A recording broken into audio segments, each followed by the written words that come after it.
Ketika seorang gangster mematikan telah memilih pensiun dan juga menghilang dari dunia gangster karena sudah muak dan lelah dengan kehidupannya.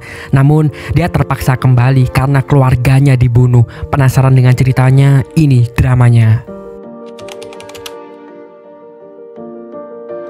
Cerita dibuka dengan memperlihatkan seorang kakak beradik bernama Gi-jun dan Gi-sok yang sedang berbincang di sebuah mobil.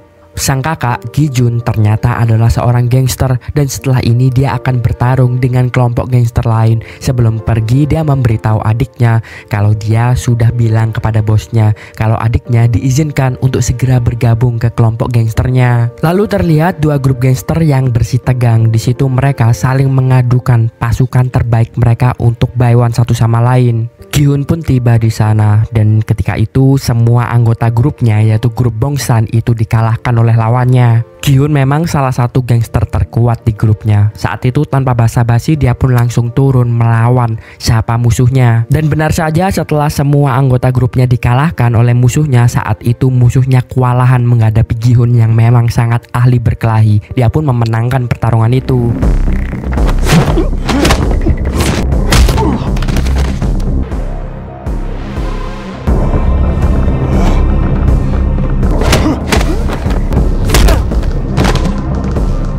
10 tahun berlalu semenjak kejadian malam itu. Suatu hari salah satu petinggi di grup gangster yang cukup besar yaitu grup Bongsan itu dibunuh oleh seseorang. Pemimpin dari grup Bongsan adalah Pak Gu. Mengetahui kalau anak buahnya telah dibunuh, dia langsung menemui salah satu grup gangster lainnya yaitu grup Juwon, grup yang diikuti oleh Gi-jun. Pemimpinnya adalah Pak Lee. Ternyata Pak Gu adalah teman dekatnya Pak Lee dan saat itu Pak Gu pun meminta tolong kepada Pak Lee. Pak Gu memberitahu kalau yang membunuh anak buahnya ternyata adalah anaknya sendiri. Anaknya Pak Gu memang sangatlah bermasalah. Karena hal itulah dia meminta tolong kepada Pak Lee untuk membereskan permasalahan ini. Karena jika dia yang membereskan itu sendiri dan menghukum anaknya, maka ini tidak baik untuk grupnya. Pak Gu meminta agar Pak Lee membereskan pembunuh bayaran yang telah disewa oleh anaknya Pak Gu membunuh anak buah grupnya. Pak Lee pun sepakat asalkan Pak Gu membantunya juga untuk membebaskan suatu lahan untuk membantu bisnisnya Pak Lee. 준모, 우리 아들 놈 짓이었어. 자네가 정리 좀 해줘. 그래서 나도 아무 상관없는 부지 문제 해결해 주겠다는 거 아닌가? Keesokan harinya, Pak Gu langsung memanggil tangan kanannya, orang yang paling dia percaya untuk dia perintahkan membantu Pak Gu untuk membereskan pembunuh bayaran yang telah disewa oleh anaknya Pak Gu. Dan ternyata seseorang yang menjadi kepercayaannya Pak Lee yang sekarang menjabat sebagai direktur grup Juwon juga itu adalah adiknya Gi-jun yaitu Gi-sok yang 10 tahun yang lalu baru bergabung di grup Juwon. Memang semenjak bergabung di grup Juwon peningkatan karirnya sangatlah pesat. Hal itu karena Gi-sok sangat ahli bertarung, kemampuan berbisnisnya juga sangatlah tajam. Selain itu dia tidak kenal lelah dalam bekerja keras. Itulah yang membuatnya menjadi orang kepercayaan dari Pak Lee. Pak Lee bilang kalau misi ini sangatlah penting dan jika berhasil grup Bongsan akan memberikan tanah yang bisa membuat bisnis dari grup Juwon itu sangat berkembang pesat nantinya. Gi-sok pun bertanya jika memang misi ini sangatlah penting, kenapa Pak Lee tidak menyuruh anaknya saja untuk menjalankan misi ini yaitu Song-chul supaya grup Juwon bisa lebih menghargai anaknya Pak Lee. Pak Lee menjawab kalau seperti apa yang dia katakan sebelum-sebelumnya, dia lebih mempercayai Gi-sok daripada anaknya. Dan sebenarnya dari dulu Pak Lee sudah memutuskan kalau tonggak kepemimpinan dari grup Juwon itu dia tidak teruskan kepada anaknya, melainkan dia pikir kalau Gi-sok lah yang lebih pantas untuk menggantikannya sebagai pemimpin dari grup Juwon. Lagi-lagi di situ mereka mulai berdebat karena ternyata Gi-sok sudah ingin keluar dari grup Juwon. Dia ingin pensiun dari dunia tersebut, tetapi Pak Lee tetap saja tak mengizinkannya karena Pak Lee percaya kalau seseorang yang seharusnya meneruskan kepemimpinan dari grup Juwon adalah Gi-sok. 그때 그 말 진심인 거야? 내가 말했잖아. 나 다음에 너라고. 이건 기사가 너를 위한 일이야. 앞으로 회사 운영하는데. Setelahnya Gi-sok menjalankan misinya. Dia bersama dengan asistennya mendatangi kediaman dari Junmo, anaknya Pak Gu, dan di sana juga ada pembunuh bayaran yang dia sewa. Setibanya di sana, Gisok langsung menyuruh pembunuh bayaran itu untuk kembali ke negaranya dan dia meminta Junmo juga untuk tidak mencari gara-gara lagi dan membuat kerusuhan. Junmo yang memang orangnya ugal-ugalan, dia tak terima kalau harus dinasehati oleh orang rendahan seperti Gisok. 거기서도 사고나 치고 왔나 본데 여기라고 안전하진 않아. 너희 나라로 돌아가. 사흘 준다. What the fuck? Junmo memancing emosi dari Gisok dengan menghina orang yang paling disayangi oleh Gisok, yaitu kakaknya Gijun, dengan berkata kalau seseorang yang tidak becus bekerja itu bukanlah Junwo melainkan Gijun, karena beberapa tahun yang lalu Gijun pernah menyebarkan kekacauan yang membuat grup Juwon hampir hancur. Dan ternyata selama beberapa tahun ini Gijun memang sudah pensiun dari dunia gangster karena dikeluarkan oleh grup Juwon. Dia bahkan sekarang sudah pincang karena hukuman yang telah dia dapatkan dulu.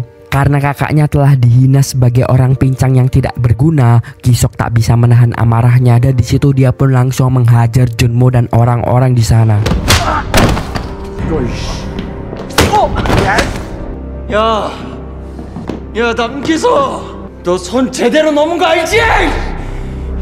Kemudian beralih ke Gijun. Setelah keluar dari grup Juwon dan berhenti dari dunia gangster, Gijun memutuskan untuk mengasingkan diri hidup di tengah hutan. Sore itu tak diduga ternyata Gisok hadir di sana. Beberapa tahun ini mereka berdua memang sudah tidak pernah bertemu. Gisok pergi di sana mungkin karena dia teringat karena kakaknya tadi sudah dihina oleh Junmo. Setelahnya mereka pun akhirnya minum bersama. Seperti kakak adik laki-laki pada umumnya, meskipun saling menyayangi, mereka bingung untuk mengucapkan kerinduan mereka. Gisok pun membuka percakapan dengan bercanda. Setelah beberapa tahun tidak bertemu, apakah Gijun tak ada yang ditanyakan. Tapi Gijun yang orangnya cuek, dia hanya diam saja. 그냥 동생은 잘 살고 있는지 연애는 하는지 그런 거 있잖아, 뻔한 거. 그래도 6년 만에 만났는데. Gisok akhirnya mulai cerita kalau Pak Lee sekarang sudah mempercayakannya untuk menggantikannya sebagai pemimpin grup Juwon. Mendengar itu Gijun senang, tetapi Gisok bilang kalau mungkin hal yang lebih baik dia keluar dari sana dan ikut tinggal bersama dengan kakaknya di tempat ini. Setelahnya Gisok pun pulang. Sebelum pergi, Gijun yang mulai khawatir kenapa adiknya tiba-tiba mendatanginya, mulai bertanya apakah Gisok ada masalah, tetapi Gisok hanya tersenyum dan langsung pulang. 무슨 일 있냐? 일찍도 묻는다. Setibanya di rumah, Gisok merasa ada yang aneh dan ketika dia melihat keluar, ternyata ada beberapa remaja yang berusaha untuk membunuh Gisok. Tak ada pilihan, Gisok pun langsung menghadapi mereka semua dan benar saja Gisok berhasil menghajar mereka satu persatu dan Gisok bertanya siapa yang memerintahkan mereka untuk membunuh Gisok. Tetapi pada akhirnya Gisok tak mendapat jawabannya. Gisok pun berniat untuk meninggalkan mereka. Tapi tiba-tiba dari belakang Gisok langsung ditusuk oleh mereka dengan menggunakan pisau. Keesokan paginya Gijun mendapatkan kabar kalau kemarin malam adiknya telah tewas terbunuh. Tentu saja kabar itu membuat Gijun terpukul. Setelahnya diadakan upacara pemakaman untuk Gisong dan dihadiri oleh banyak sekali orang dari grup Juwon. Pak Lee di sana juga datang. Dia juga sedih karena dia kehilangan calon penerusnya. Pak Gu bersama dengan Junmo juga menghadiri upacara pemakaman itu. Junmo pun juga terlihat mendatangi anak buahnya Gisok yaitu Haebom dan terlihat senang dengan kematian Gisok. 마음이 아프네요. 남 전무님한테 아직 배울 게 많은데. Salah satu petinggi grup Juwon yaitu Songchul bertemu dengan salah satu petingginya grup Bongsan. Di sana Songchul melihat ada yang aneh dengan gerak-gerik petinggi dari grup Bongsan ini dan bertanya apakah dia mempunyai rahasia tentang kematian dari Gisok. Memang semua orang masih bertanya-tanya siapa sebenarnya dalang dibalik pembunuhannya Gisok karena tidak mungkin seseorang remaja itu yang membunuh Gisok. 너 뭐 아는 거 없냐? 혼자서 영화 그만 찍으셔. 주운 사람이기 전에 제 친구라고요. 그래, 친구. 진짜 뭐 있구나. 그지? Setelahnya, anaknya Pak Lee yaitu Gunson juga hadir di upacara pemakaman itu. Selain Junmo yang dicurigai sebagai dalang pembunuhan Gisok ataupun mungkin Gurbongsan, salah satu yang dicurigai juga adalah Pak Lee yaitu Gunson. Mungkin saja dia cemburu dengan karir yang dimiliki oleh Gisok, dan fakta kalau Gisok akan mewarisi grup Juwon mungkin saja membuatnya cemburu. Tetapi saat ini belum ada petunjuk sama sekali siapa dalang pembunuhannya dari Gisok. Beberapa saat kemudian, semua anggota gangster yang ada di sana terkaget karena mereka akhirnya melihat seseorang yang sudah lama menghilang, yaitu Gijun yang hadir di situ. 남전무 친형님이시다. 인사드려. Setelahnya, Gijun dibawa untuk melihat adiknya. Perasaannya sangat sedih karena dia sangat menyayangi adiknya. Tetapi dendamnya juga sangat membara. Dia bertekad kalau dia harus mencari siapa dalang pembunuhan adiknya. Lalu Gijun mendatangi Pak Lee dan juga Pak Gu yang sedang minum. Pak Gu bertanya, berani-beraninya Gijun menampakkan dirinya lagi setelah melakukan kekacauan beberapa tahun yang lalu. Gijun menjawab kalau dia telah menepati janjinya untuk menghilang dan mengasingkan diri, tidak akan menemui grup Juwon dan Bongsan lagi.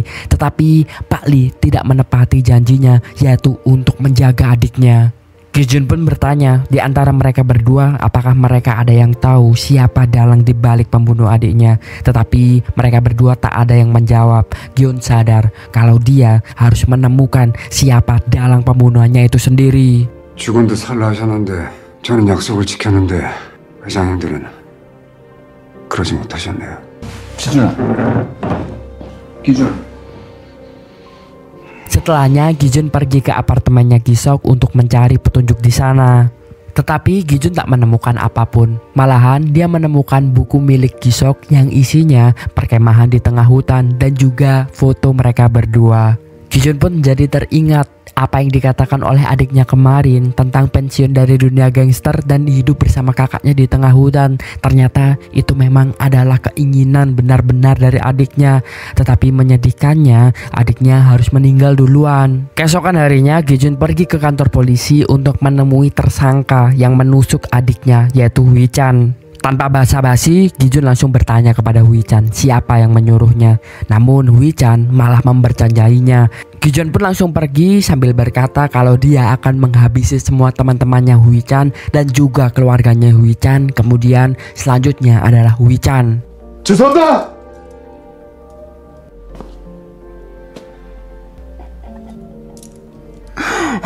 널 잘하냐 씨발마. 먼저 네 친구들을 찾아갈 거야. 그 다음은 네 가족 차례고. Malam harinya Gijun langsung pergi menemui adiknya Hui Chan. Tetapi di sana Gijun langsung disergap oleh teman-temannya Hui Chan. Teman-teman Hui Chan berpikir kalau mereka sudah mengepung Gijun. Mereka tak tahu seseorang yang akan mereka hadapi. Gijun berbeda dengan adiknya. Gijun tanpa sekali tak mempunyai rasa kasihan dalam bertarung. Ketika itu Gijun pun langsung memukuli mereka semua, bahkan membuat cacat mereka semua. Dan tentunya anak-anak di sana menjadi ketakutan kepada Gijun.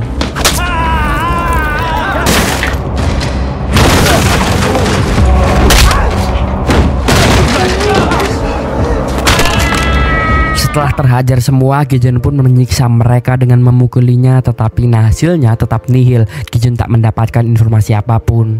Lalu cerita kembali di malam kematian Gisok. Ternyata setelah dia ditusuk oleh remaja, Gisok tidak apa-apa, bahkan masih baik-baik saja. Namun setelahnya dia bertemu oleh seseorang dan mungkin orang itulah yang membunuh Gisok. Kembali ke masa kini, Pak Lee terlihat menemui temannya. Ketika itu mereka membahas siapa dalang di balik kematiannya Gisok. Tapi temannya justru bertanya kalau dia juga mempunyai kecurigaan kepada Pak Lee.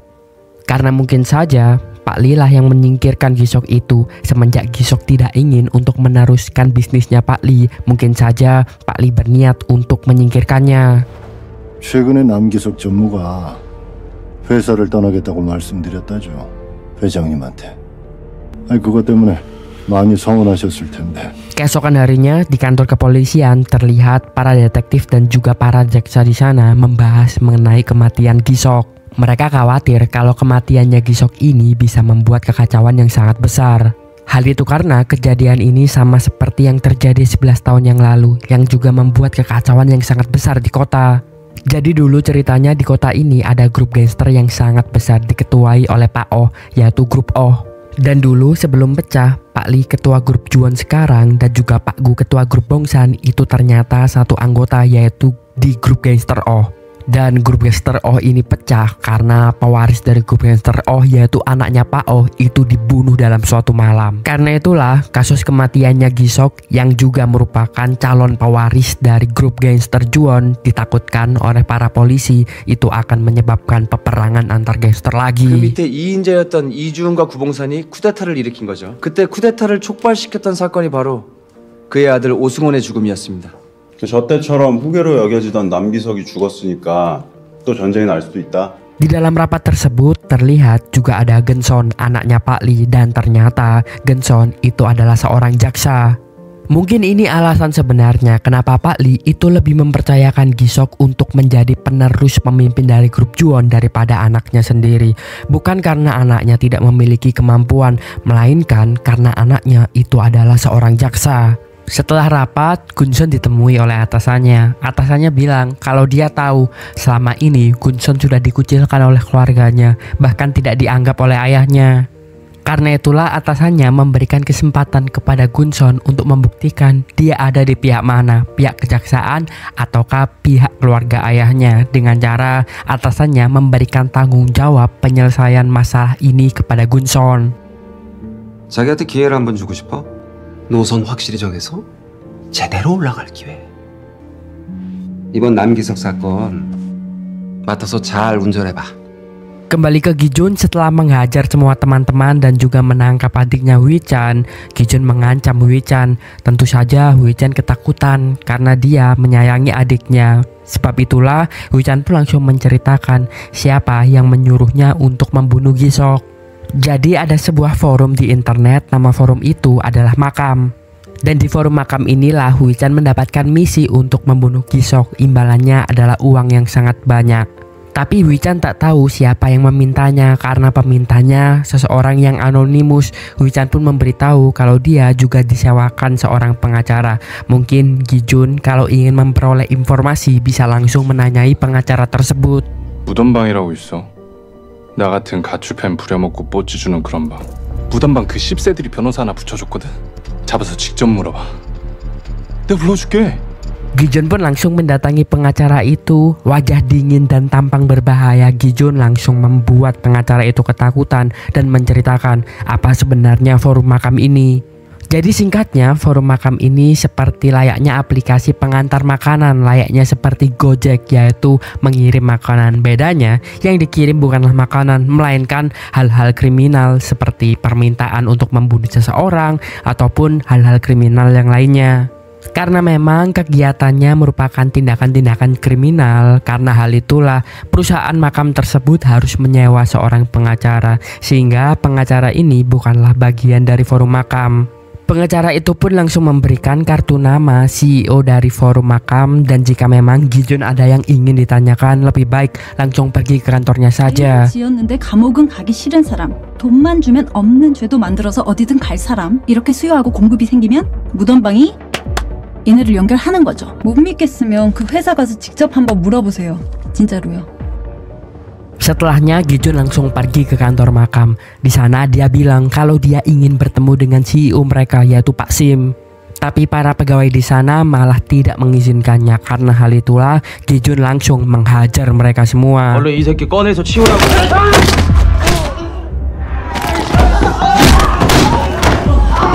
Tak lama kemudian Pak Sim mendapatkan telepon dari kantornya. Ketika mengangkatnya dia terkaget karena suaranya adalah Gijun. Meskipun Gijun sudah lama sekali pensiun dari dunia gangster, tetapi semua gangster, mafia dan penjahat itu ketakutan oleh Gijun, termasuk Pak Sim juga. Dan dia tak punya pilihan lain selain harus kembali dan menemui Gijun malam itu juga.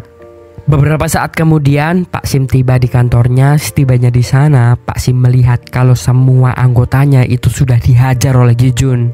Pak Sim pun langsung ramah di situ sembari menyembunyikan ketakutannya. Gijun hanya diam saja memandangi Pak Sim. Tak lama kemudian Pak Sim langsung sujud meminta maaf kepada Gijun. 여기 치워라 그러면 예 하고, 저기 덮어라 그러면 또 예 하고, 알잖아. 나 그냥 시키는 일만 하는 사람인 거. Tentang kematiannya Gisok, dia tak tahu kalau Gisok itu diincar di forum makam. Dan ketika mengetahui siapa pengincarnya, dia tak punya pilihan lain lagi. Tanpa basa-basi, Gijun langsung bertanya siapa yang memerintahkan untuk membunuh Gisok di dalam forum makam. Awalnya Pak Sim tak mau menjawab karena dia takut ini akan menjadi masalah bagi Gijun. Mungkin terjadi peperangan, tetapi Gijun tak peduli, dia tak takut pada siapapun. Karena tak ingin kehilangan nyawanya malam itu, Pak Sim terpaksa memberitahu kalau seseorang yang mengirim perintah untuk membunuh Gisok itu adalah Junmo, anaknya Pak Gu, ketua grup gangster Bongsan. Mendengar itu, Gijun tahu sekarang seseorang yang harus dia bunuh adalah Junmo. Dia tak peduli meskipun dia harus berperang dengan satu grup gangster Bongsan. 그거 알게 되면 기술이 너도 곤란해져. 판단은 내가 할게. 구준모, 후봉산 회장 아들. 그 인간이 그래했다. Keesokan harinya, petinggi dari geng Juon, Songchul, menemui Pak Li. Dia memberitahu kalau dia telah mendapatkan informasi yang valid bahwa pembunuhnya Gisok itu adalah Junmo. Karena itulah Songchul menyarankan agar grup Juon untuk berperang dengan geng Bongsan dan dia telah menyiapkan semua anak buahnya. Tetapi Pak Li meminta Songchul untuk menahan emosinya dulu karena sebelum perperangan dilakukan, terlebih dahulu dia harus menemui Pak Gu.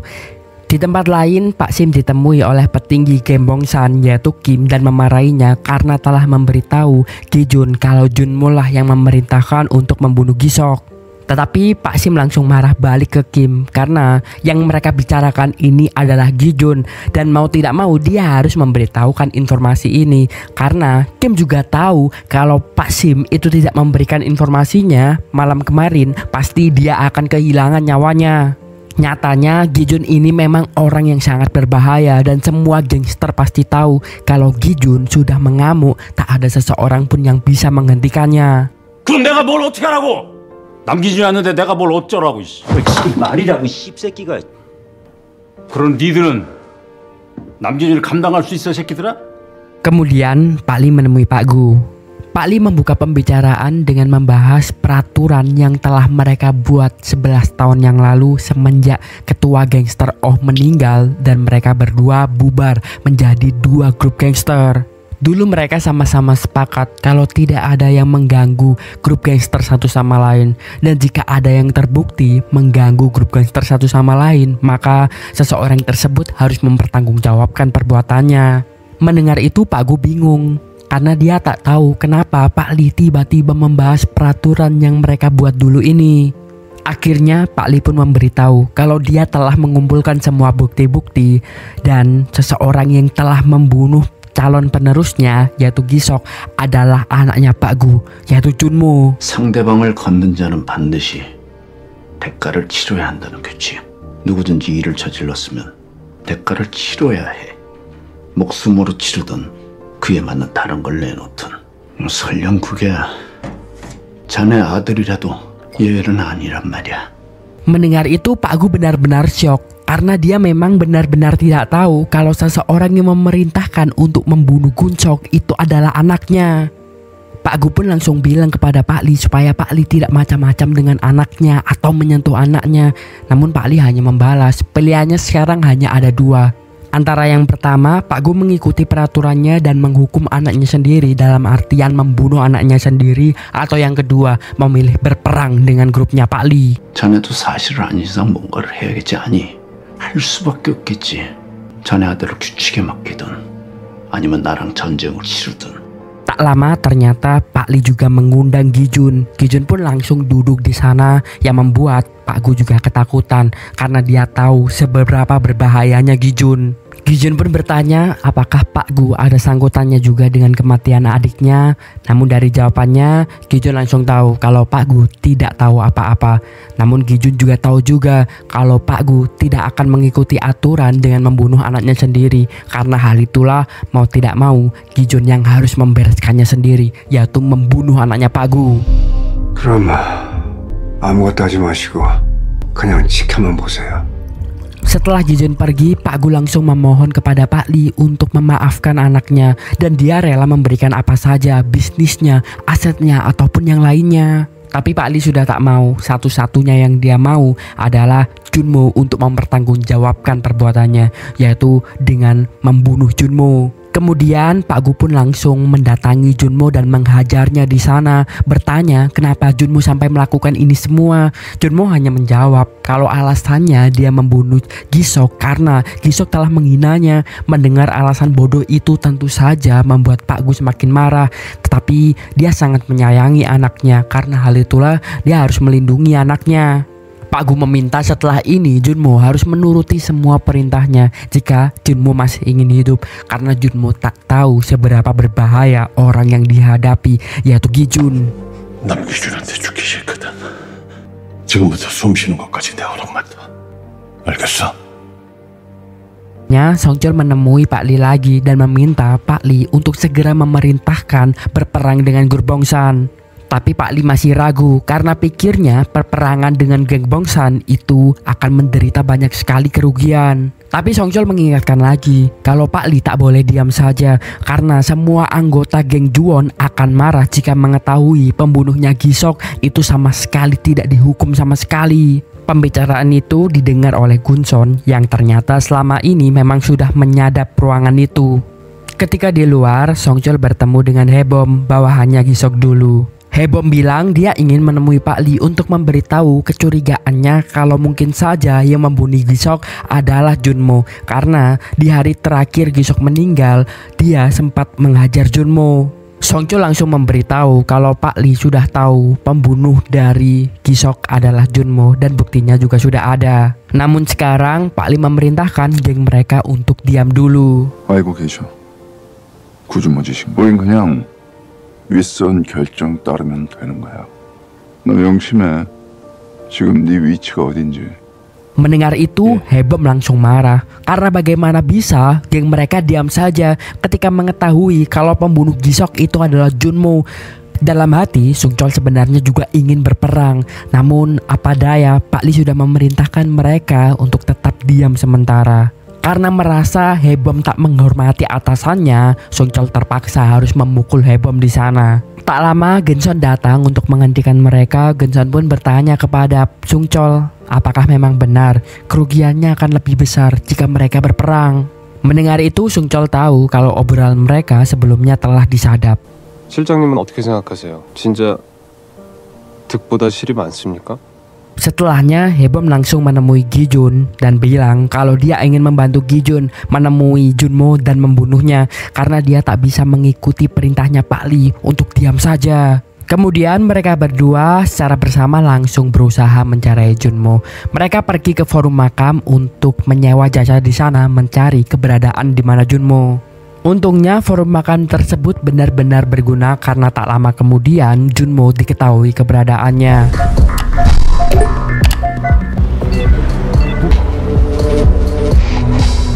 참기도 전에 흥정부터 하고 앉아있어. 찾았어!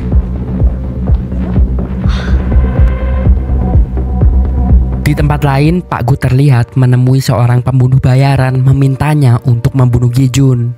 Tapi pembunuh bayaran tersebut langsung menolak permintaan dari Pak Gu. Seberapa banyak pun uang yang diberikan oleh Pak Gu, dia tak akan menerimanya karena dia ketakutan akan Gi-jun. Dia tahu betul apa yang bisa dilakukan oleh Gi-jun. Bahkan 11 tahun yang lalu dia melihat Gi-jun seorang sendiri memporak-porandakan satu grup gangster. Pembunuh bayaran itu pun malah bertanya kepada Pak Gu, apakah Pak Gu benar-benar percaya kalau Gi-sok itu dibunuh oleh seorang remaja.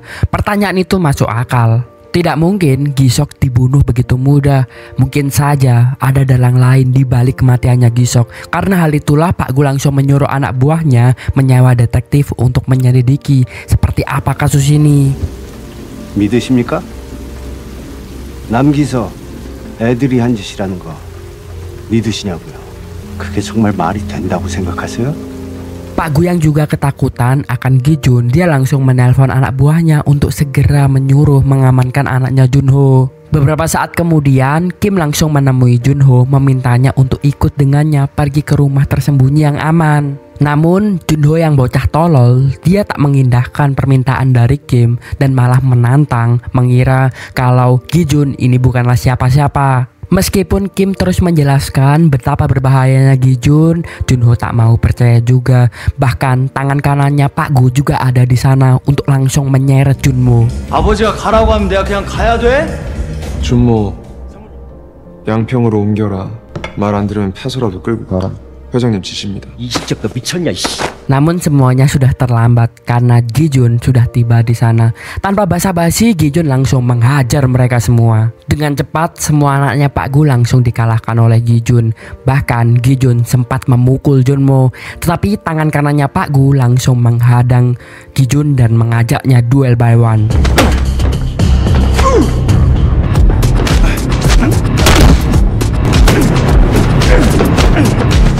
Saat Gi-jun sedang bertarung by one dengan tangan kanannya Pak Gu, Kim langsung membawa Junmo untuk pergi. Tak butuh waktu lama, Gi-jun langsung mengalahkan tangan kanan Pak Gu itu. Sementara di luar, Haebom mengetahui Junmo akan kabur. Dia pun langsung mengejarnya, tetapi tidak berhasil. Akhirnya Junmo dan Kim berhasil untuk kabur.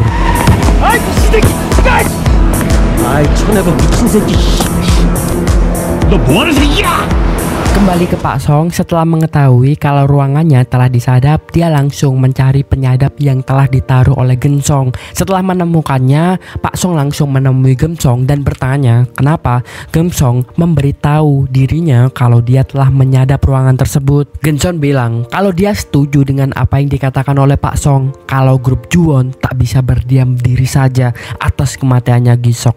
Dia memahami bagaimana perasaan ayahnya. Ayahnya pasti ketakutan kalau geng Juwon dan geng Bongsan itu berperang, pasti bisa menghancurkan geng Juwon.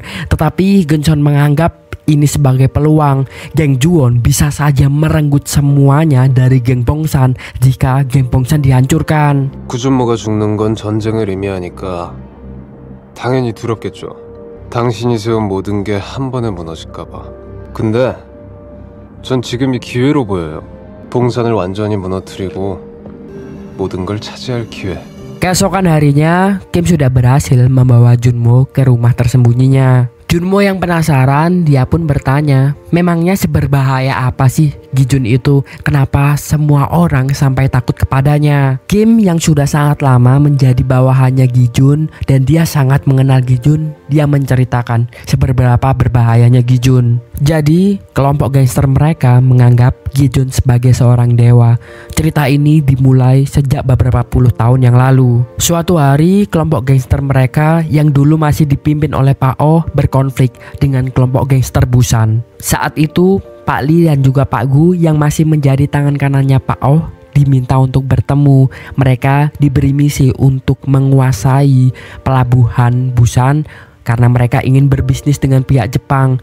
Tetapi sebelum mereka diperintahkan untuk menyerang geng Busan, mereka diserang dulu oleh geng Busan. Dan di hari itu, Pak Oh yang didampingi oleh Pak Lee dan juga Pak Gu hampir saja mati karena pasukan dari geng Busan itu terlalu banyak mengepung mereka. Tetapi semua itu berubah karena tiba-tiba Gi-jun datang di hari itu dan tak mereka sangka Gi-jun berhasil untuk menghabisi semua anak buah geng Busan.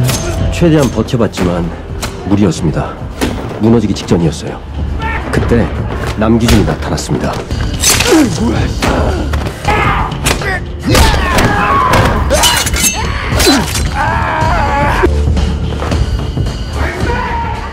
Kejadian di hari itu membuat Pak Lee dan juga Pak Gu percaya bahwa seberapa banyak pun gangster yang dikirim untuk melawan Gi-jun, pasti Gi-jun akan membunuh mereka semua. Semenjak rumor itu menyebar, kelompok gangster Pak Oh semakin membesar. Tetapi masalah besar muncul 11 tahun yang lalu ketika Pak Oh berniat untuk mewariskan klub gangsternya kepada Pak Lee dan juga Pak Gu. Hal itu karena ternyata anaknya Pak Oh yaitu Seung-won itu tak suka kalau Pak Oh mewariskan grup gangsternya kepada Pak Gu dan juga Pak Lee karena Seung-won merasa dialah yang harus menjadi pemimpin selanjutnya grup gangster ini. Suatu malam Seung-won bertindak kelewatan dengan menyuruh pembunuh bayaran untuk membunuh Pak Lee dan juga Pak Gu. Tetapi rencana itu digagalkan oleh Pak Lee dan juga Pak Gu. 두 분께 솔직하게 용서를 구하는 것이 제가 살 길이라고 생각했습니다. 확실해?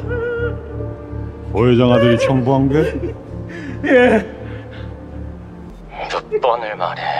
이준 구봉산 가서 죽이라고. Setelah Pak Li, Pak Gu mengetahui kalau Sang Won berusaha membunuhnya, tiba-tiba malam selanjutnya Sang Won dibunuh oleh seseorang. Tentu saja ketika anaknya meninggal, Pak Oh sangat marah besar dan dia tahu betul kalau seseorang yang harus bertanggung jawab atas kematian anaknya adalah Pak Li ataupun Pak Gu. Kemudian Pak Li dan juga Pak Gu langsung ditangkap untuk dimintai pertanggungjawaban. Dan disinilah sesuatu yang sangat menggemparkan terjadi karena Gi-jun mengamuk membantai semua anggota grup gangsternya Pak Oh untuk menyelamatkan Pak Li dan juga Pak Gu.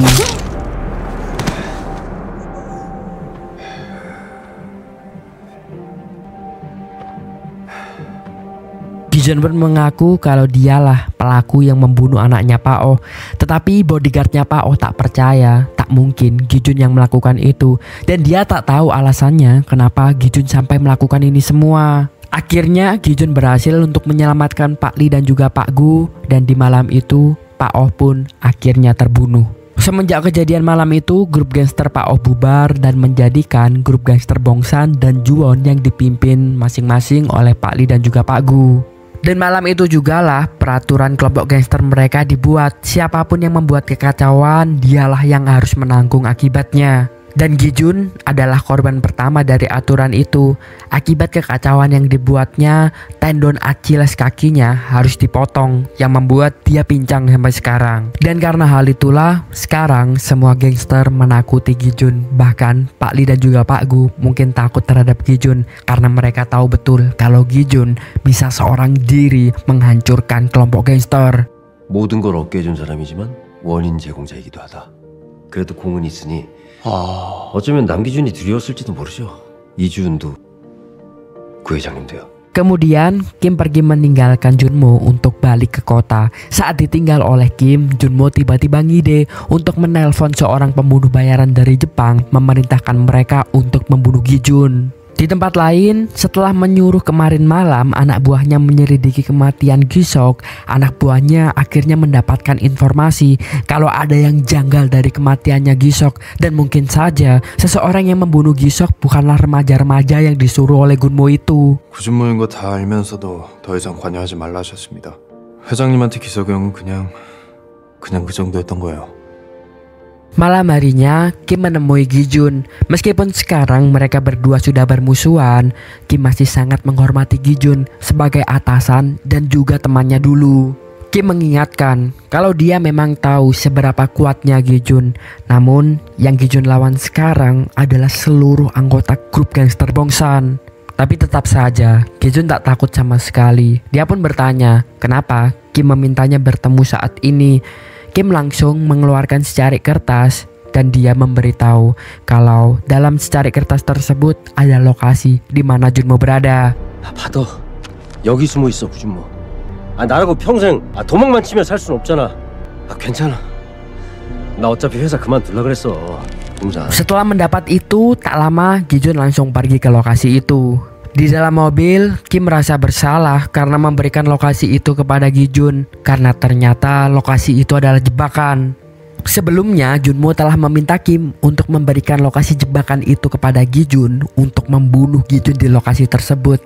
Awalnya Kim memang tidak mau, tetapi karena Junmo mengancam akan melukai anaknya Kim tak punya pilihan lain. Beberapa saat kemudian, Gi-jun sampai di lokasi tersebut dan dia langsung disergap oleh pembunuh bayaran yang disewa oleh Junho. Tetapi tentu saja sesuatu yang mustahil membunuh Gi-jun sendirian seperti itu. Mereka berdua pun tak lama langsung dihabisi oleh Gi-jun, dibunuh. Kemudian Gi-jun mengambil telepon pembunuh bayaran tersebut dan menelpon Junho.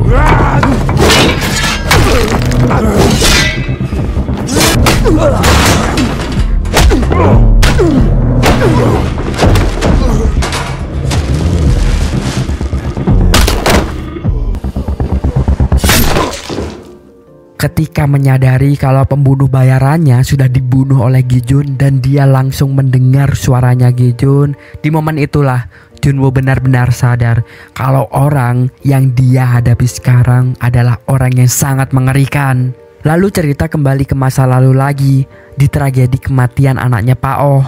Ternyata pada malam itu seseorang yang membunuh anaknya Pak Oh itu adalah Gisok. Dan itulah alasan di malam itu kenapa tiba-tiba Gi Jun membrutal membantai semua kelompok gangsternya Pak Oh dan juga mengkambing hitamkan dirinya sendiri dengan mengaku kalau dirinya yang menjadi pembunuh anaknya Pak Oh supaya adiknya itu tidak kenapa-napa. Kembali ke masa kini, Pak Gu terlihat menemui seorang pria. Pria itu bernama Pak Cha dan ternyata Pak Cha ini seseorang yang dekat dengan Pak Gu dan juga Pak Lee. Karena dekat dengan keduanya, Pak Cha bisa dibilang juga sebagai penengah di antara mereka berdua selama beberapa tahun ini. Pak Gu meminta agar Pak Cha membantunya melindungi anaknya. Masalah Pak Lee, Pak Gu juga cerita kalau Pak Lee sudah tenang sekarang karena dia memberikan banyak sekali uang dan juga bisnisnya kepada Pak Lee supaya Pak Lee tidak berperang dengan gengnya. Yang menjadi masalah sekarang adalah Gi Jun. Karena hal itulah Pak Gu meminta Pak Cha untuk menghabisi Gi Jun. Namun Pak Cha menolak karena pikirnya keputusan yang terbaik adalah memang anaknya Pak Gu itu harus dihukum sesuai peraturan yang geng mereka telah buat. 이제 남은 거는 하나.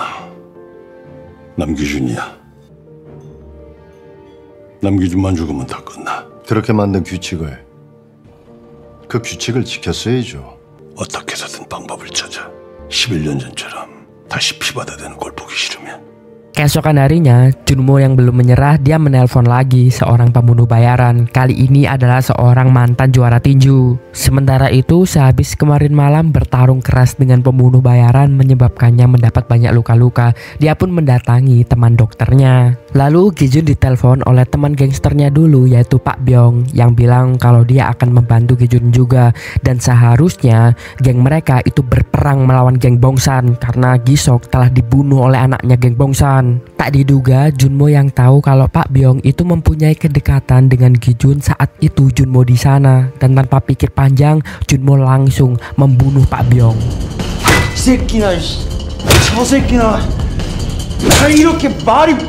Tak lama Kim juga datang di sana. Kim yang memang juga dekat dengan Pak Byong melihat Pak Byong dibunuh begitu saja, dia menjadi sangat muak dan marah dengan Junmo. Ketika berusaha untuk memukul Junmo, petinju yang dibayar Junmo tiba-tiba saja menghalanginya dan seketika itu juga Junmo langsung membunuh Kim di situ. 너 때문이야. 이 새끼야. 알아? 이 새끼나. 저 새끼나. 신발 적당히 해. Lalu Junmo mengambil handphonenya Kim dan menelpon Gi Jun, memberitahu kalau dia telah membunuh teman-temannya Gi Jun dulu yaitu Pak Byong dan Kim juga. Mendengar itu tentu saja membuat emosi Gi Jun semakin meledak-ledak. Dia harus membunuh Junmo bagaimanapun caranya. Di tempat lain, Pak Gu akhirnya menemukan polisi yang bertanggung jawab untuk menyelesaikan kasus kematiannya Gisok. Setelah disiksa, polisi itu akhirnya mengaku kalau dia telah merekayasa kasus itu. Tersangka pembunuhan Gisok bukanlah remaja itu, melainkan ada orang lain. Dan polisi ini melakukan ini semua karena dia telah dibayar oleh seseorang. Mendengar fakta itu, Pak Gu menjadi semakin yakin kalau seseorang yang bertanggung jawab atas kematiannya Gisok bukanlah anaknya, melainkan ada orang lain di balik ini semua. 여기 끌려왔던 놈들처럼 죽어나가기 싫으면 솔직해져야 돼.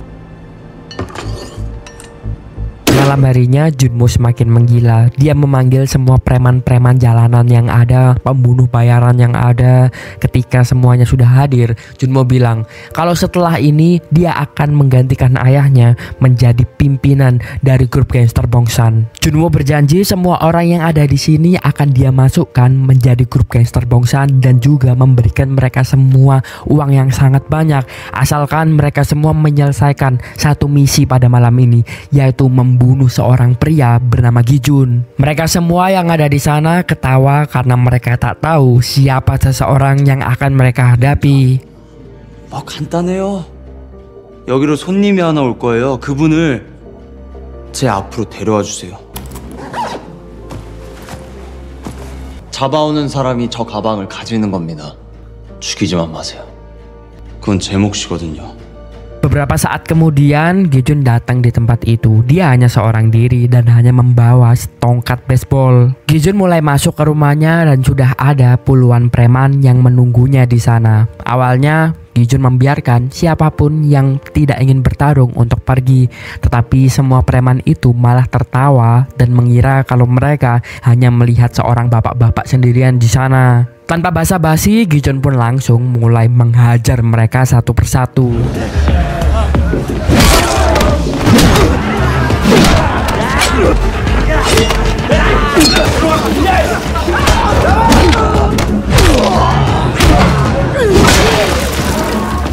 Gi-jun pun semakin mendekati Junmo. Awalnya Junmo menyuruh preman-preman itu untuk tidak membunuh Gi-jun, melainkan hanya membawanya saja karena Junmo ingin langsung yang membunuh Gi-jun itu sendiri.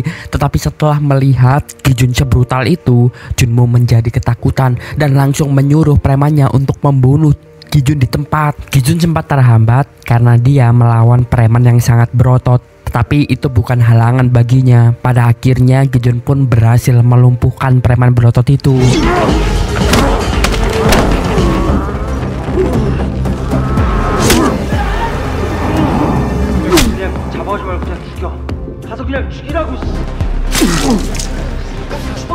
Semua preman itu pun mulai kocar-kacir ketika melihat kalau Gi-jun berhasil memukuli mereka semua dan mereka mulai berlari ketakutan. Di dalam rumah, Junmo yang dikawal oleh petinju pembunuh bayaran. Ketika itu petinjunya berusaha menenangkan Junmo supaya tidak takut karena dia yakin kalau dia pasti bisa membunuh Gi-jun. Beberapa waktu kemudian, Gi-jun berhasil untuk membunuh dan membasmi semua preman-preman suruhan Junmo.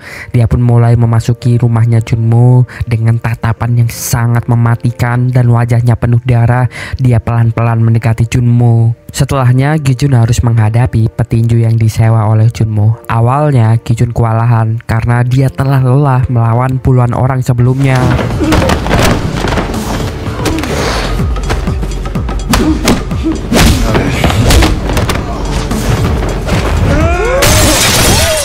Namun tetap saja, meskipun telah dipukul berkali-kali, Gi-jun tak tumbang begitu saja. Dia adalah monster berdarah dingin.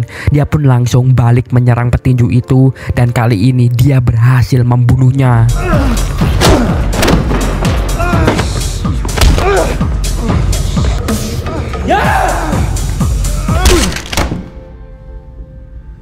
Setelahnya, Gi-jun pun mulai mendekati Junmo dan tentu saja Junmo sangat ketakutan karena dia tidak seperti melihat manusia, melainkan pencabut nyawa sedang mendekatinya. Junmo pun meminta pengampunan, memohon Gi-jun supaya memaafkannya, tetapi tentu saja Gi-jun tak peduli semua itu dan langsung menggeprek kepalanya Junmo.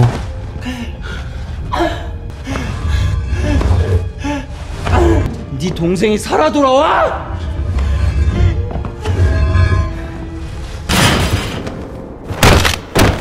Tak lama, Pak Gu mencoba menelpon Junmo, tapi yang mengangkatnya adalah Gi-jun. Pak Gu berusaha menjelaskan ke Gi-jun kalau pembunuh adiknya bukanlah Junmo, tapi itu terlambat karena Gi-jun tak mendengarkan apapun dan langsung memberitahu kalau Junmo telah diurus sesuai peraturan yang ada. Setelahnya, Gi-jun pulang dengan perasaan lega karena dendamnya sudah terbalaskan. Dia teringat perkataan terakhir adiknya sebelum mereka berpisah. Adiknya bilang kalau dia tahu kakaknya sangat menyayanginya meskipun Gi-jun tak pernah mengatakannya. Itu terbukti dari tindakan Gi-jun yang mengorbankan dirinya menjadi kambing hitam ketika Gi-sok membunuh anaknya Pak Oh dulu. Tapi tiba-tiba kemudian mobilnya Gi-jun ditabrak oleh sebuah mobil yang membuatnya langsung jatuh ke sungai.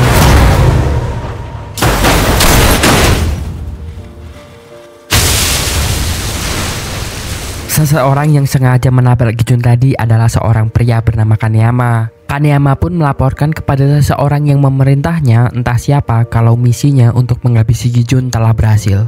Ternyata Kaneyama ini adalah orang juga yang ditemui Gi-sok setelah dia ditusuk oleh para remaja. Di malam itu, Gi-sok pun sempat bertarung melawan Kaneyama yang pada akhirnya Kaneyama menusuk Gi-sok dan seseorang yang membunuh Gi-sok selama ini adalah Kaneyama. Tapi sampai sekarang masih belum tahu siapa sebenarnya seseorang yang memerintahkan Kaneyama untuk melakukan ini semua. Koreo no ittara shinotte.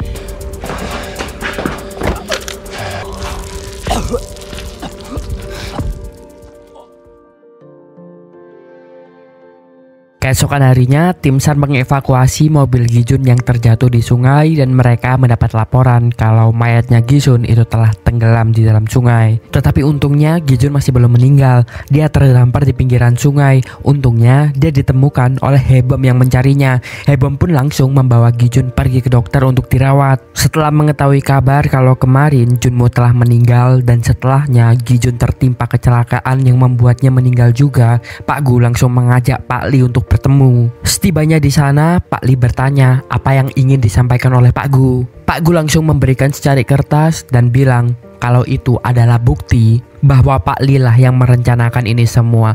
Dia telah mewawancarai polisi yang menangani kematiannya Gi-sok dan polisi itu ternyata mendapatkan uang dan uang itu terbukti lewat laporan keuangan yang dia berikan kepada Pak Lee itu berasal dari perusahaannya Pak Lee. Maka tidak heran jika Pak Gu menyimpulkan kalau sebenarnya Pak Lee lah yang memerintahkan seseorang untuk akhirnya membunuh Gi-sok. Lalu Pak Lee sengaja mencari kambing hitam dengan menyalahkan Junmo sehingga Gi-jun pada akhirnya membunuh Junmo. Dan setelah Junmo dibunuh, Gi-jun diperintahkan untuk dibunuh juga.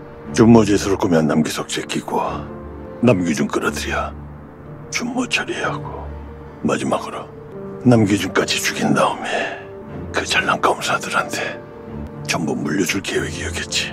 Pak Gu berkesimpulan alasan kenapa Pak Lee melakukan ini semua karena mungkin sebenarnya dia tak ingin kepemimpinan geng Juwon diteruskan oleh Gi-sok. Dia ingin memberikan semuanya kepada anak kandungnya si jaksa. Dan karena itulah Pak Lee harus membunuh Gi-sok supaya kepemimpinannya bisa diberikan kepada anaknya secara langsung. Setelah mendengar semua ucapannya Pak Gu itu, Pak Lee terkaget karena dia memang tak melakukan itu semua. Dia merasa dia telah dijebak oleh seseorang. Namun seberapapun keras Pak Lee berusaha menjelaskannya kepada Pak Gu, Pak Gu sudah dibakar rasa amarah karena anaknya telah meninggal dunia. Pak Gu pun bilang satu-satunya cara untuk menyelesaikan permasalahan mereka sekarang adalah salah satu dari mereka harus mati. Dalam artian mereka berdua sudah memutuskan untuk mulai berperang antar geng. 이제 주은 봉선 둘 중 하나는 사라져야지 끝나. Hari selanjutnya Pak Gu langsung menyiapkan semua anak buahnya, begitupun juga Pak Lee. Mereka sudah sama-sama siap untuk berperang. Namun pada suatu malam ketika Pak Gu menyuruh semua petinggi dari geng Bongsan untuk berkumpul di suatu tempat dan bersiap untuk menyerang, tiba-tiba saja jaksa datang. Dan para jaksa di sana langsung menangkap para petinggi grup Bongsan dengan catatan karena mereka akan melakukan penyerangan. Tetapi Pak Gu berhasil melarikan diri dan di situ Pak Gu pun berkesimpulan kalau mungkin saja Pak Lee sudah menyuruh anaknya yaitu Gemson untuk menangkap mereka semua. 근데 니들 여기 어떻게 알고 왔어? 자, 폭행 및 살인 교사건에 대한 영장입니다. Keesokan harinya, Gemson dipuji oleh atasannya karena berhasil menangkap para petinggi dari grup Bongsan.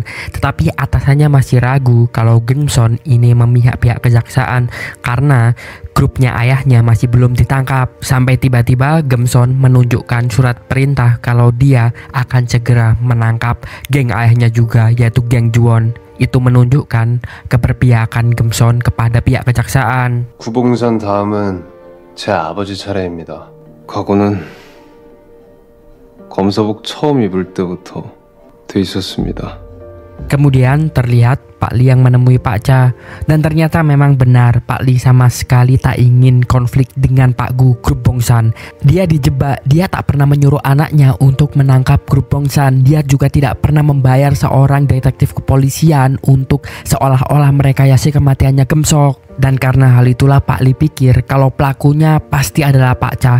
Karena selama beberapa tahun ini yang menjaga keseimbangan antara anggota gengnya Pak Lee dan juga Pak Gu memang Pak Cha. Dan Pak Cha selalu bergerak di balik layar. Dan satu-satunya orang yang Pak Lee pikir itu bisa mengeluarkan uang dari perusahaannya Pak Lee dan juga menyewa pihak kejaksaan hanya Pak Cha seorang. Namun di situ Pak Cha membuat Pak Lee bimbang dengan mengatakan kalau Yang bisa melakukan itu bukan hanya dia seorang, melainkan ada orang lain, yaitu orang dari pihak kejaksaan. Yang dimaksud Pak Cha adalah Gemson, anaknya Pak Lee. Tentu saja mendengar itu Pak Lee tak percaya. Tak mungkin Gemson melakukan ini semua karena Gemson sama sekali tak berniat untuk masuk ke dunia gangster. Tetapi dia juga tidak bisa menolak itu semua karena ada kemungkinan kalau Pak Cha mungkin saja mempengaruhi Gemson. 페이퍼 컴퍼니를 만들고 경찰을 매수하고 사건을 조작질하고 등등. 에? 그런 일을 할 수 있는 사람은 저 말고도 한 명 더 있습니다. 검찰 애들이. 정말로 내 아들을 이 판에 끌어들일까만 머리통을 부셔버리고. Kemudian sehabis dirawat, Kijun pergi ke Pak Sim meminta Pak Sim untuk mencari siapa seseorang yang berusaha membunuh Kijun tadi. Selain karena ketakutan, mungkin juga Pak Sim menganggap Kijun masih temannya. Dia pun berniat untuk membantu mencarikannya. Sebelum pergi, mereka berdua mengenang abu dari kematian teman gangster mereka, Kim dan juga Pak Jong yang dibunuh oleh Junmo sebelumnya. Malam harinya, karena khawatir, Pak Lee langsung menanyai anaknya, Gemson, apakah Gemson pernah ditemui oleh Pak Cha? Dan Pak Cha meminta Gemson untuk masuk ke dalam dunia gangster. Tapi Gemson menjawab dengan meyakinkan kalau Pak Cha sama sekali tidak pernah menemuinya dan dia masih tak ingin untuk masuk ke dunia gangster. Pak Lee pun menjadi percaya. 아버지가 항상 그러셨잖아요. 주은의 제자리 같은 거 없다고. 저는 그냥 제 자리에서 제 소임 다 하고 있고요. 그리고 적어도 아버지 계신 한 달라지는 건 없지 않을까요, 아버지? Keesokan harinya, Pak Lee yang selama ini memang tak pernah mencari masalah, namun pada akhirnya dia dijebak dan Pak Gus sekarang ingin membunuh anaknya Pak Lee. Pak Lee pikir dia harus melindungi anaknya, karena hal itulah pilihan yang terbaik sekarang adalah menghancurkan gengnya Pak Gu. Pak Lee pun memerintahkan anak buahnya untuk melakukan penyerangan pada grup gengnya Pak Gu yang sedang lemah hari itu. Penyerangannya pun dimulai, grupnya Pak Gu dikalahkan dengan mudah. Pak Lee pun pada akhirnya berhasil untuk membunuh Pak Gu.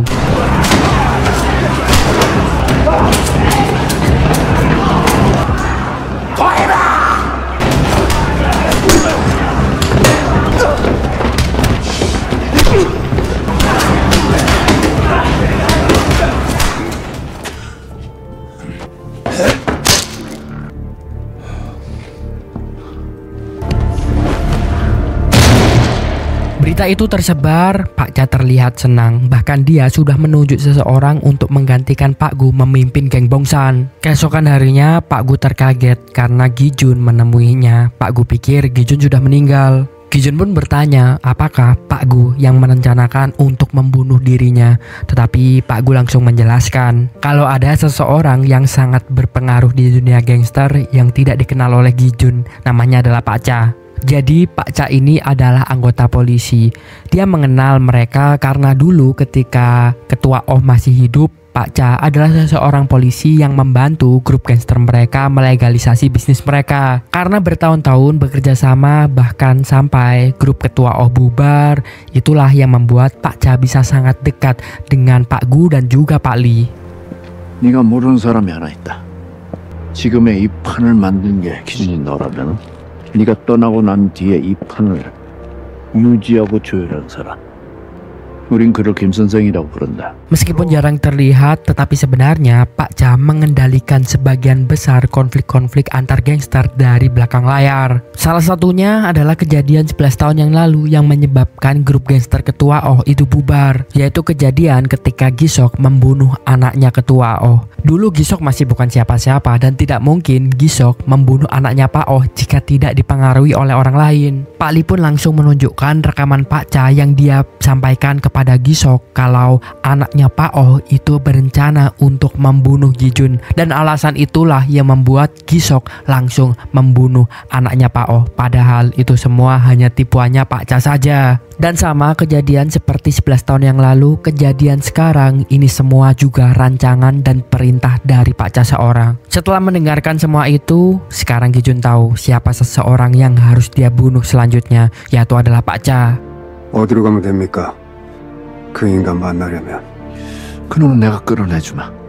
Keesokan harinya, Pak Cha terlihat menemui seseorang yang dia telah tunjuk untuk menjadi pemimpin selanjutnya grup Bongsan. Yang mengejutkan, Gumson juga ada di sana. Ternyata selama ini semuanya adalah kebohongan. Selama ini, Gumson memang berniat untuk menggantikan ayahnya menjadi pemimpin grup gangster Juwon. Dia bahkan sudah bekerja sama dengan Pak Cha selama ini untuk bersama-sama menggulingkan Pak Lee. Keesokan paginya, Pak Cha mendatangi kantornya Gumson. Ketika itu mereka merayakan keberhasilan mereka karena telah berhasil menggulingkan Pak Gu, pimpinan geng Bongsan. Setelah ini mereka akan melanjutkan rencana mereka untuk menjadikan Gumson penguasa baru, seseorang yang menguasai antara geng Juwon dan juga geng Bongsan. 드디어 봉산 쪽이 마무리가 됐네요. 자, 이젠 검사님께서 결단을 좀 내려주셔야 할 것 같은데, 저 광장의 새 주인이 될지. Malam harinya, Pak Cha terkaget karena dia didatangi oleh Gi-jun yang berniat untuk membunuhnya. Pak Cha pikir Gi-jun telah mati karena tempo hari dialah yang memerintahkan seseorang itu untuk membunuh Gi-jun. Tapi Pak Cha berhasil kabur karena ada seseorang yang melindunginya, yaitu bodyguardnya Pak Oh dulu yang sempat berhadapan dengan Gi-jun yang diselamatkan oleh Pak Cha akhirnya. Lalu Gi-jun pun menelpon Pak Sim lagi untuk meminta tolong melacak mobilnya Pak Cha karena dia ingin langsung untuk membunuhnya. Sementara itu di kantornya, Pak Cha langsung menelpon Pak Lee. Dia tahu kalau Gi-jun pasti diberitahu oleh Pak Lee. Karena hal itulah Pak Cha mengira sekarang kalau dia sudah bermusuhan dengan Pak Lee. Keesokan harinya, Pak Lee akan rapat dengan para petinggi geng Juwon. Tapi di situ Gumson akhirnya membuka topeng kebohongannya. Dia bilang kalau sedari dulu dia ingin menggantikan ayahnya sebagai pemimpin geng Juwon. Dan selama ini dia telah bekerja sama dengan Pak Cha juga untuk mencapai hal itu. 김 선생 처음 만났을 때요? 그래서 함께 새판 만들어 보자고 했을 때요? 아니면은 아버지 자리 앉겠다고 처음 다짐했을 때? Mendengar itu Pak Lee tentu saja syok karena alasan sebenarnya dia tak ingin Gumson menggantikannya, bukan karena Gumson tak kompeten, melainkan Pak Lee ingin melindungi Gumson supaya dia tidak masuk ke dunia gangster seperti ini. Ini adalah dunia yang sangat berbahaya dan penuh penderitaan. Pak Lee tak ingin anaknya merasakan ini semua, cukup hanya Pak Lee saja. Namun Gumson yang sudah dibutakan oleh ambisinya, dia tak mendengarkan apa perkataan ayahnya. Yang dia tahu, dia ingin untuk menggantikan ayahnya. Setelahnya Gumson pun meminta ayahnya untuk tetap di sini saja karena dia yang akan menggantikan ayahnya mengikuti rapat para petinggi geng Juwon dan bilang kalau mulai saat ini dia adalah pemimpinnya. Pak Lee menjadi semakin syok ketika orang yang paling dia percayai sekarang, Pak Song, itu juga ikut untuk mendukung Gumson. Akhirnya Pak Lee pun hanya bisa terduduk di sana membiarkan anaknya untuk menggantikannya di rapat petinggi. 야, 이 미친 새끼야! 이런 종이조가 정말 날 막을 수 있을 것 같아? 지켜보세요. 출발을 하셔야 됩니다. 죄송합니다. Gumson pun akhirnya tiba di rapat petinggi itu dan bilang kalau mulai hari ini dialah pemimpin geng Juwon menggantikan ayahnya. Para petinggi di sana tak terima karena selama ini mereka mengabdi hanya untuk Pak Lee, bukan untuk Gumson. Gumson tak peduli, dia menyuruh siapapun yang tidak setuju dengan keputusan ini untuk keluar dari rapat. Sebenarnya semua petinggi ingin keluar, tetapi ketika mereka melihat salah seorang yang keluar dari rapat itu malah dibunuh, semua petinggi menjadi ketakutan. Ternyata Gumson memang adalah orang yang sangat kejam. Dia tidak segan-segan untuk membunuh siapapun yang menghalangi rencananya.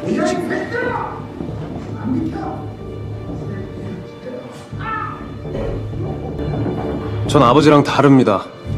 아버지께서는 본인 손에 더러운 거 묻히는 거 싫어하셨는데 저는 아닙니다. 필요하다면 얼마든지 더러운 거 묻힐 수 있어요.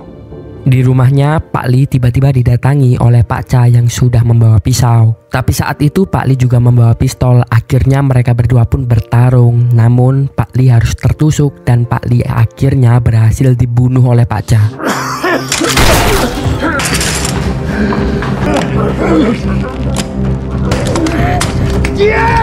Di tempat lain, Gi-jun berhasil menemukan mobilnya Pak Cha. Namun itu adalah jebakan karena yang menunggu Gi-jun di sana adalah bodyguardnya Pak Oh dulu. Ada dendam yang belum terselesaikan antara mereka berdua karena dulu Gi-jun mengalahkan bodyguardnya Pak Oh dan juga membunuh Pak Oh. Mereka pikir ini adalah saatnya untuk menyelesaikannya. Mereka berdua pun langsung bertarung lagi. Namun akhirnya kali ini Gi-jun berhasil untuk membunuh bodyguardnya Pak Oh.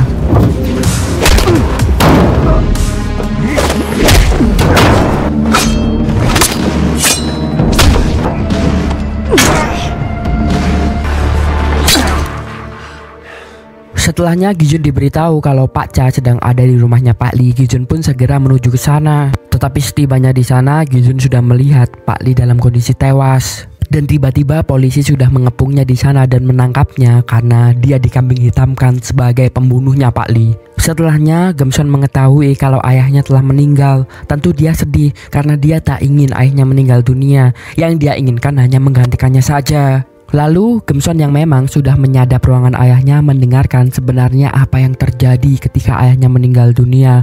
Dan setelah mendengarkan itu, Gemson tahu kalau yang membunuh ayahnya adalah Pak Cha. Bahkan Pak Cha juga menghina-hina Gemson di sana, bilang kalau Gemson hanyalah alatnya saja. Semua ucapan itu membuat Gemson menjadi marah dan menganggap kalau Pak Cha adalah seorang pengkhianat dan musuhnya sekarang.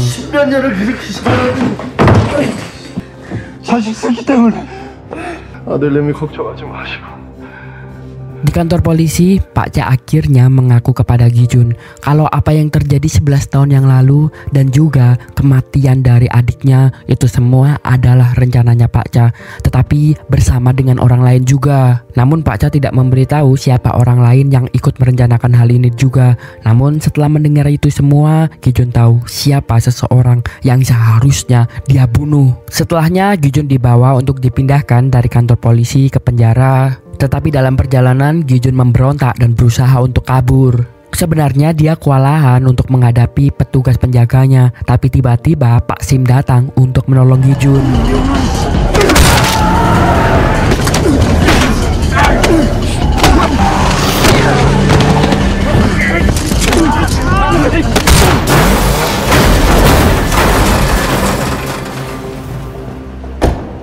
Setelah berhasil menolongnya, Gi-jun bertanya kepada Pak Sim kenapa Pak Sim menolongnya. Karena dengan melakukan ini, nyawa Pak Sim bisa saja terancam karena dia bisa dibunuh oleh Pak Cha. Namun Pak Sim menjawab karena dia masih menganggap Gi-jun sebagai temannya. Masalah nyawanya, dia setelah ini akan kabur ke luar negeri untuk kabur dari kejarannya Pak Cha. Jadi Gi-jun tak usah memikirkannya. Sebelum pergi, Pak Sim memberitahu kalau ada yang aneh dengan jabatannya Pak Cha. Pak Cha bukan lulusan Akpol, tetapi kenapa dia bisa mendapat jabatan yang tinggi selama ini dan di ibu kota juga. Kecurigaannya, Pak Cha sudah melindungi geng Juwon dan geng Bongsan selama bertahun-tahun ini.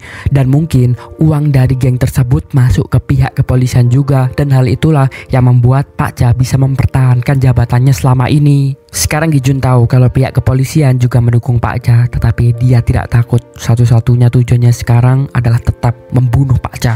어차피 뭐 경찰대 출신 아닌 이상 올라가는 데도 한계가 있을 테니까 일부러 남은 거지. 11년 동안 주은과 봉산의 뒤를 봐준 거네. 나한테 불똥 튀기 전에 당분간 해외 나가 있을 거야. Lalu Gemson memberitahu Pak Song kalau Pak Cha telah mengkhianatinya. Mendengar itu, Pak Song berniat untuk membunuh Pak Cha, namun Gemson menghentikannya. Karena Gemson tahu kalau Pak Cha mempunyai bukti-bukti kejahatan dari geng Juwon dan dia takut bukti itu akan tersebar. Gemson punya senjata lain. Dia memiliki bukti kejahatannya Pak Cha sehingga memungkinkannya sebagai jaksa untuk mengeluarkan surat perintah penyitaan dan juga penggeledahan di kantornya Pak Cha. Karena hal itulah keesokan harinya dia langsung memerintahkan pihak kejaksaan untuk menyita barang-barang yang ada di kantornya Pak Cha.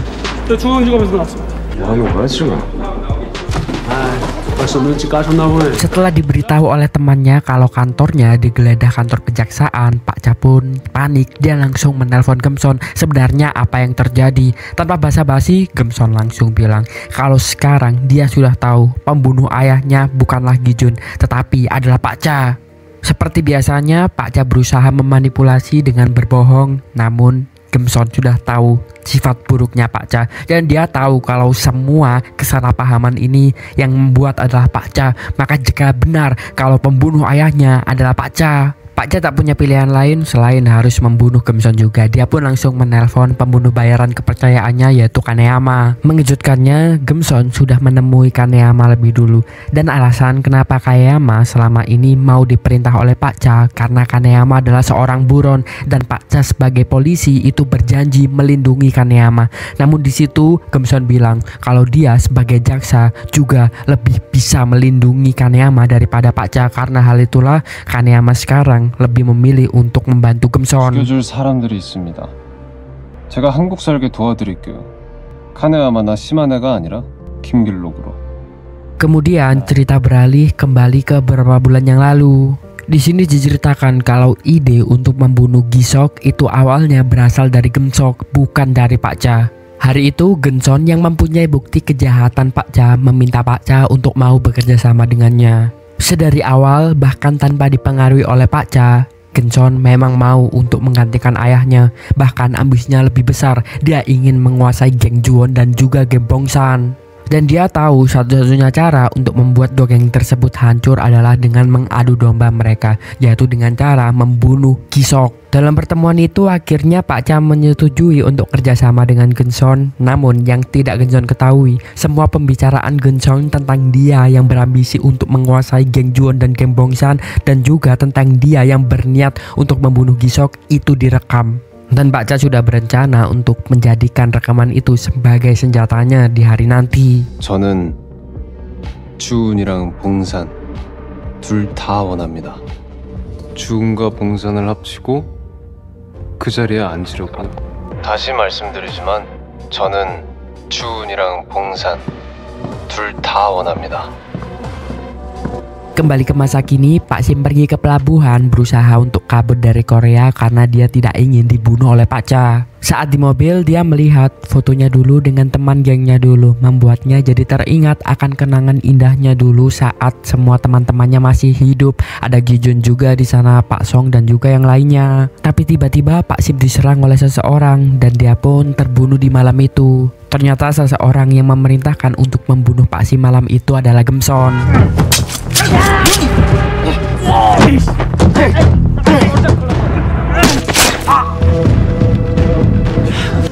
심정을 처리했습니다. 수고했어.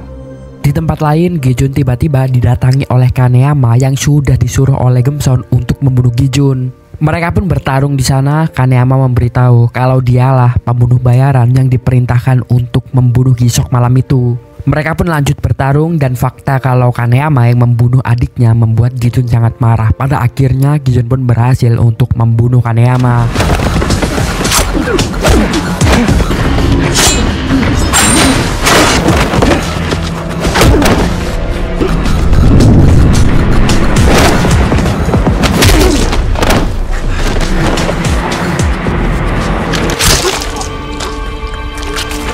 Setelahnya, Gijun mendatangi Pak Cha, seseorang yang sudah sangat dia ingin bunuh.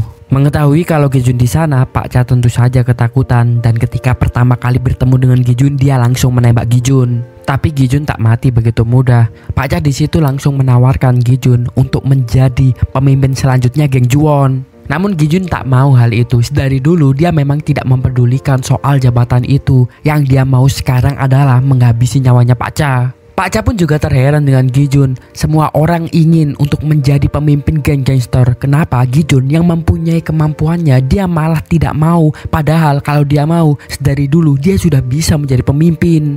Untuk membuat Gijun berhenti, Pak Cha bahkan memberitahu kalau semua rencana membunuh adiknya Gijun itu adalah Gemson. Dia bahkan memberikan bukti rekaman itu. Namun Gijun sudah tak peduli lagi dan langsung menyerang Pak Cha.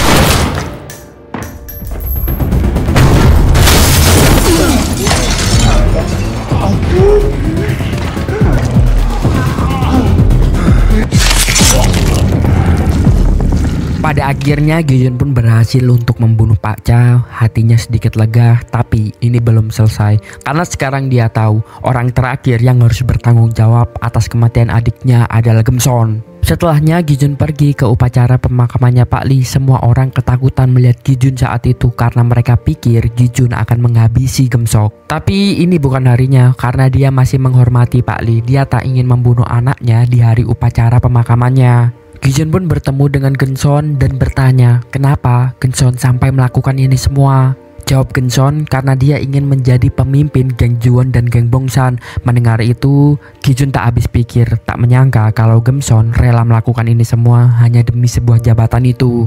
Melihat itu, Gemson malah emosi karena dia muak melihat orang-orang seperti Gijun dan juga Gisok di mana mereka berdua sebenarnya bisa menjadi pemimpin gangster. Tetapi kenapa mereka berdua malah tidak menganggap jabatan ini penting sama sekali? 내일이 발인인가? 그때까지 죽지 말고 잘 보셔. 이제 너 하나 남았어.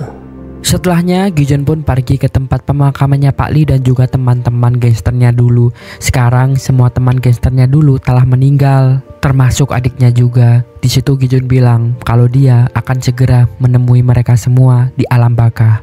Setelahnya, Gijun menemui Haebom, memberikan flash disk yang isinya rekaman bukti kalau Ginson lah yang merencanakan pembunuhan dan juga peperangan antar geng. Sebelum pergi, Gijun meminta kepada Haebom setelah ini agar Haebom keluar dari dunia gangster karena sekarang semua teman-temannya telah meninggal. Dia ingin Haebom menjadi satu-satunya orang yang masih hidup. 여기까지만 해. 춘상이도 형호 형도 이제 없잖아. 누군간 살아서 마무리해줘야지. Keesokan harinya, Ginson mendatangi petinggi kepolisian. Dia telah mendapatkan bukti dari apa yang diambil oleh Pak Cha kalau sebagian uang gangster itu mengalir ke rekening petinggi kepolisian itu. Dia pun mengajak petinggi itu untuk bekerja sama. Dia akan tetap mengalirkan uang ke rekening petinggi kepolisian itu asalkan petinggi kepolisian itu mau melindungi bisnis geng Juwon dan juga geng Bongsan. Mereka pun sepakat di sana. 그래, 자네 말대로 한다고 치자. 그럼 내가 얻는 건 뭐지? 저 자리에 더 오래 앉아 계시겠죠? 그거면 되는 거지. 봉산 인수합병 말이야. Hari selanjutnya, Ginson mengadakan acara yang didatangi oleh pejabat-pejabat di sana juga. Di acara itu, Ginson berniat untuk bekerja sama dengan para pejabat dan juga aparat keamanan untuk melindungi bisnisnya Ginson. Dengan balasan uang para pejabat ini akan dibuat menjadi legal lewat kegiatan cuci uang yang dilakukan oleh perusahaannya Ginson. Awalnya semua berjalan lancar sampai tiba-tiba ada berita viral yang memberitakan tentang adanya seorang jaksa yang menginisiasi pembunuhan dan juga peperangan antar geng. Dan jaksa itu adalah Ginson. Ternyata di luar, Haebom telah mengirimkan bukti rekaman tersebut ke jurnalis yang membuat berita itu akhirnya tersebar. Tentu saja berita itu membuat Ginson tak bisa membersihkan namanya lagi. Semua pejabat pun menjadi tak percaya pada Ginson dan langsung memilih untuk pergi dari tempat itu. Atasannya yang memang selalu meremehkan Ginson, saat itu dia menghina Ginson lagi. Ginson yang kehilangan akal sehatnya langsung membunuh atasannya di sana. Pak Song yang melihat Ginson hilang kendali langsung memarahinya dan meminta Ginson untuk kembali ke ruangannya.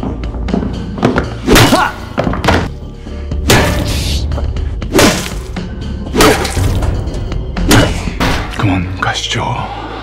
Beberapa saat kemudian, Gijun sudah siap untuk membalaskan dendamnya dengan mendatangi kantornya Ginson secara langsung. Tanpa basa-basi, dia menghabisi satu persatu anak buahnya Ginson sampai tiba-tiba Pak Song datang. Awalnya Pak Song mempersilahkan Gijun untuk masuk. Gijun percaya karena mereka berdua dulu adalah teman, tapi di tengah jalan Pak Song mengkhianati Gijun dengan menusuknya dari belakang. Tetapi Gijun masih kuat dan balik menusuk Pak Song. Pada akhirnya Pak Song lah yang terbunuh di situ.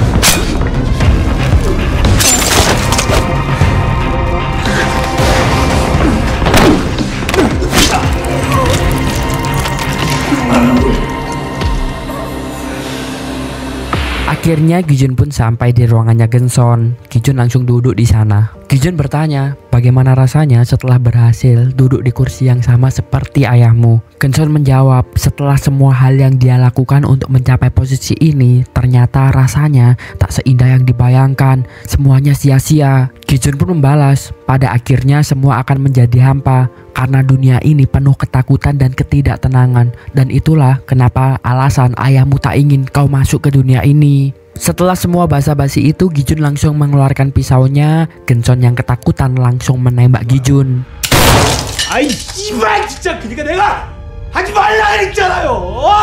Namun setelahnya, Ginson yang mempunyai kesempatan untuk menembak mati Gijun, dia tak bisa melakukannya. Dia sadar yang dikatakan ayahnya benar. Semua orang yang masuk ke dalam dunia gangster pasti bermimpi buruk setiap harinya, dan dia tak bisa membunuh orang. Akhirnya dia pun berusaha untuk mengakhiri hidupnya sendiri. Tapi Gijun tak membiarkan Ginson untuk bunuh diri. Dia pun langsung menusuk Ginson, membuatnya mati secara perlahan-lahan.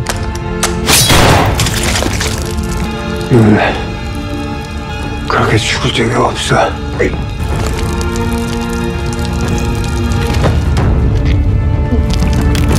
Setelah melihat Ginson tersiksa dan mati perlahan-lahan, sekarang dendamnya telah terbalaskan. Hati Gijun pun sekarang lega setelahnya dia pergi ke tempat duduk di mana dia terakhir duduk dengan adiknya. Dia pun mengingat pembicaraan terakhir mereka di mana adiknya ingin pensiun dari dunia gangster dan mengurus perkemahan ini bersama dengan kakaknya. Setelah semuanya ini, pada akhirnya Gijun pun meninggal dunia dengan tenang. Dan itulah ending dari drama ini. Terima kasih sudah menonton, jangan lupa saksikan konten selanjutnya.